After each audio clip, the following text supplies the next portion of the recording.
Shaz cooking വ്ലോഗിലേക്ക് സ്വാഗതം. നമുക്കറിയാം, സദ്യയിൽ ഒഴിച്ചുകൂടാൻ കഴിയാത്തൊരു വിഭവമാണ് പച്ചടി എന്ന് പറയുന്നത്. പലതരത്തിലുള്ള പച്ചടികൾ നമ്മൾ കാണുന്നുണ്ട്. ഞാനിന്ന് ബീട്രൂട്ട് വെച്ചിട്ടുള്ള ഒരു പച്ചടിയാണ് ചെയ്യാൻ പോകുന്നത്. ഇതിനു വേണ്ടി ഞാൻ എടുത്തിട്ടുള്ള സാധനങ്ങൾ 2 ബീട്രൂട്ട്, അതുപോലെ തന്നെ 2 പച്ചമുളക്, നല്ല എരിവുള്ള പച്ചമുളക് ആയതുകൊണ്ടാണ് 2 എണ്ണം എടുത്തത്, കറിവേപ്പില, കടുക്, അരമുറി തേങ്ങ, ആവശ്യത്തിനുള്ള തൈര്. ഇനി ഈ മുറിച്ച് വെച്ചിരിക്കുന്ന ബീട്രൂട്ട് ഒന്നെങ്കിൽ ചെറുതായിട്ട് കട്ട് ചെയ്തിട്ട് നമുക്ക് ചെയ്യാം. പക്ഷേ എളുപ്പത്തിന് വേണ്ടിയിട്ട് ഞാനിത് കുക്കറിലിട്ടിട്ടൊന്ന് വേവിച്ചെടുക്കുകയാണ് ചെയ്യുന്നത്. അതിന് വേണ്ടിയിട്ട് കുക്കർ വെച്ചു.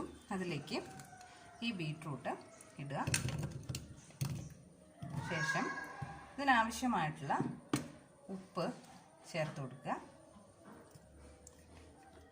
കുറച്ച് വെള്ളം ഒഴിച്ചു കൊടുക്കുക. ഒരുപാട് വെള്ളം ഒഴിക്കരുത്. ഇത് അടിയിൽ പിടിക്കാതിരിക്കാൻ മാത്രമുള്ള വെള്ളം ഒഴിക്കണം. ബീട്രൂട്ടിൽ നിന്ന് തന്നെ വെള്ളം ഇറങ്ങി വരും. കുക്കർ അടച്ച് വെച്ചിട്ട് മീഡിയം ഫ്ലെയിമിലിട്ടിട്ട് ഒരു 3-4 വിസിൽ വെച്ചിട്ട് ഇത് വേവിച്ചെടുക്കണം. ഒരു പാൻ വെച്ച് ചൂടായതിനു ശേഷം കുറച്ച് വെളിച്ചെണ്ണ ഒഴിച്ചു കൊടുക്കുക.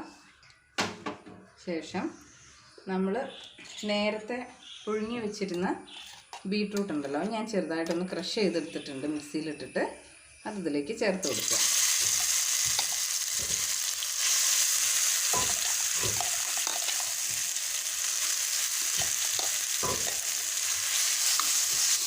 ഒന്ന് ചൂടായതിനു ശേഷം അരച്ച് മാറ്റി വെച്ചിട്ടുള്ള തേങ്ങ ഉണ്ടല്ലോ, തേങ്ങയും കടുകും പച്ചമുളകും ചേർത്താണ് അരച്ചത്, അത് ഇതിലേക്ക് ചേർത്ത് കൊടുക്കുക.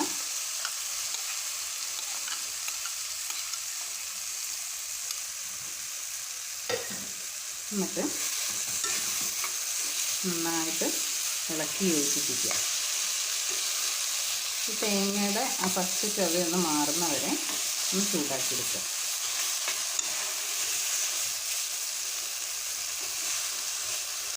ഇപ്പം ഏകദേശം ഈ തേങ്ങയുടെ പച്ച ചുവയൊക്കെ ഒന്ന് മാറിയിട്ടുണ്ട്. അതിലേക്ക് നമുക്ക് കുറച്ച് കറിവേപ്പില ഇട്ട് കൊടുക്കാം. ഇനി ഇതിൽ ചേർക്കേണ്ടത് തൈരാണ്. തൈര് ചേർത്തതിന് ശേഷം പിന്നീട് ഇത് തിളയ്ക്കേണ്ട ആവശ്യമില്ല. ചെറുതായിട്ടൊന്ന് ചൂടായാൽ മതി. അപ്പോഴാണ് അതിൻ്റെ ആ കറക്റ്റ് രുചി കിട്ടുള്ളൂ. അപ്പോൾ നമുക്ക് ഇനി തൈര് ചേർത്ത് കൊടുക്കാം. ഞാൻ കുറച്ച് കട്ട തൈരായിരുന്നു, അത് മിക്സിയിലിട്ടിട്ട് ഒന്ന് ബീറ്റ് ചെയ്തെടുത്തിട്ടുണ്ട്. കുറേശ്ശായിട്ട് ഒഴിച്ചു കൊടുക്കുക.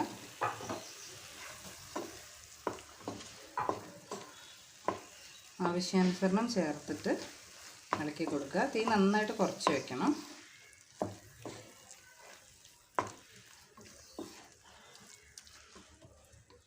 വീണ്ടും കുറച്ചുകൂടെ തൈര് ചേർത്ത് കൊടുത്തിട്ട് ഇളക്കി കൊടുക്കുക.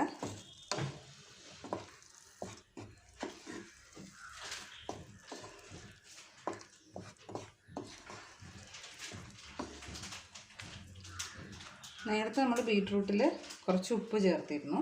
അപ്പോൾ ഇതിൽ ഉപ്പ് നോക്കിയതിന് ശേഷം ആവശ്യത്തിന് ഉപ്പൂടെ ചേർക്കുക.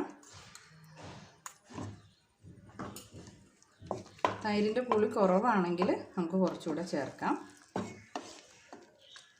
കുറച്ചുകൂടെ തൈര് ചേർക്കുന്നുണ്ട് ഞാൻ. ഏകദേശം 1 കപ്പ് തൈര് ചേർത്തിട്ടുണ്ട്.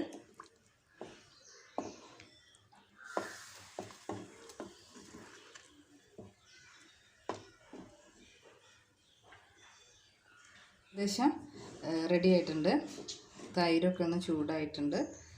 ഇതിൻ്റെ പുളിയൊക്കെ പാകമാണ് ഞാൻ നോക്കിയിട്ടുണ്ട്. ഇനി നമുക്ക് തീ ഓഫ് ചെയ്യാം.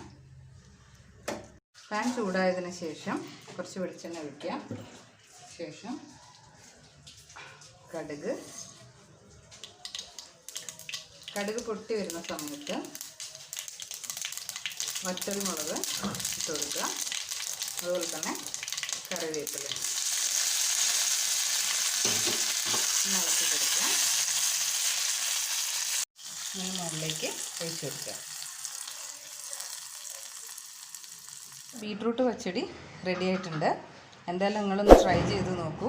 ഇഷ്ടപ്പെട്ടാൽ ചാനൽ സബ്സ്ക്രൈബ് ചെയ്യണം, ലൈക്ക് ചെയ്യുകയും കമൻറ്റ് ചെയ്യുകയൊക്കെ ചെയ്യണം. താങ്ക്